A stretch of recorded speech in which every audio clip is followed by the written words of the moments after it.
Thank you, Mr. Speaker. Members, I had a friend the other day. We were talking about some issues, and he told me a quote that stuck in my mind because it had a major impact when he told it to me. He said, "You know what, John?" He said, "The truth only hurts when it matters." The truth is, today, we're not going after people that are legitimately on welfare. The truth is, we're going after the people that's scamming the system and stealing it from the ones that really deserve it. Welfare is not a handout, it's a hand up. Problem is, we got too many people abusing it. You know, I was standing in line in my district the other day. I'm from a rural district. That's different than some of y'all that live in an urban area. They actually know who we are. Every single person in our district knows who I am. So when I'm in Walmart, they stop me and talk to me. And I couldn't tell you how many times they come up to me and said, "Hey, did you know so-and-so is on welfare?" And they're swiping their card. I'm like, "Well, okay, well, maybe they need it." No, you don't understand. You ought to see what's in their cards. So I'm standing in line at Walmart the other day, and I noticed that the people checking out in front of me were buying all the top-of-the-line stuff. They were buying steaks. They had Red Bulls. They had all kinds of stuff in their cart, and it was overflowing, which is, you know what, not really surprised that people would enjoy higher-end stuff or high-quality stuff. That's fine. However, I was surprised when I saw those same people pay for those items with their welfare card. As I'm watching them put their costly items in their cart, I look down at my own cart. My wife and I, we've got 5 kids, or 7 of us that we got to feed. And we've got to set a budget for our groceries and our toiletries every single month. And I'm looking at my cart and looking in their cart and watching them swipe that card that our taxpayer dollars are paying for, and I couldn't help but think, something's not right about that. And then you walk out into the parking lot, and guess what? They get in a brand new Denali. Something ain't right. So here I am buying the cheap items, trying to stay within my budget, while they're buying all the best on my dime. How is that fair? We talked about fair a while ago. How is that fair? You know, my wife and I, we both work very hard each day to earn a living.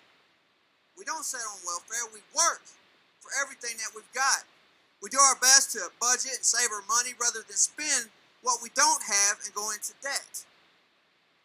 A lesson our government probably needs to learn, abide by just in itself. But much of our hard-earned money is taken out in taxes that are funding these welfare programs that are being abused. Why should our money fund someone else's lifestyle when they refuse to work? Instead, they choose to live expensively off of my dime and your dime and buy those nice things when what they should be doing is out working. But you know what? Before you say it, and no doubt the lying liberal media is going to say, well, he's being unfair because he's got a nice car or a nice house.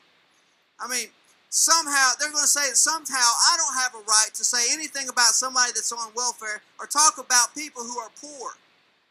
Well, let me tell you a little something about John Bennett.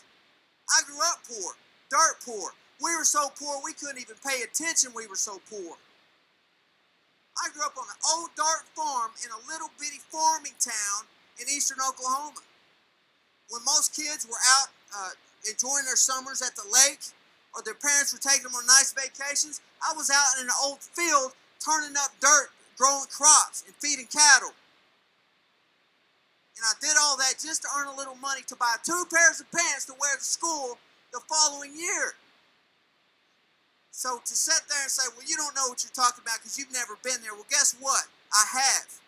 We were literally dirt poor. You know how much welfare we received? None. We didn't receive a dime in welfare. Never even thought about going and signing up for it. Because we didn't need it.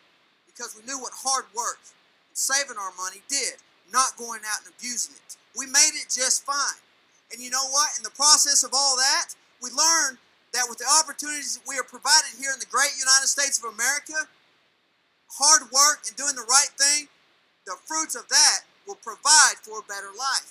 We don't need government assistance to do that. We weren't on welfare when I grew up. I did what a lot of other poor people did to better my chances at a better life. I worked at home. When I got older, I was able to catch a ride to town. I would work. When I graduated high school, I joined the Marines like a lot of other poor kids do to get a better opportunity and better life. And I spent 21 years in the Marine Corps serving my country to have that better life. I didn't run down and say, hey, government, you owe me something. I want to go on welfare. Well, that way of life helped me stay off of welfare. And I raised a nice family, have a decent car, a decent house, and I did all of that without any government assistance other than what I actually worked for.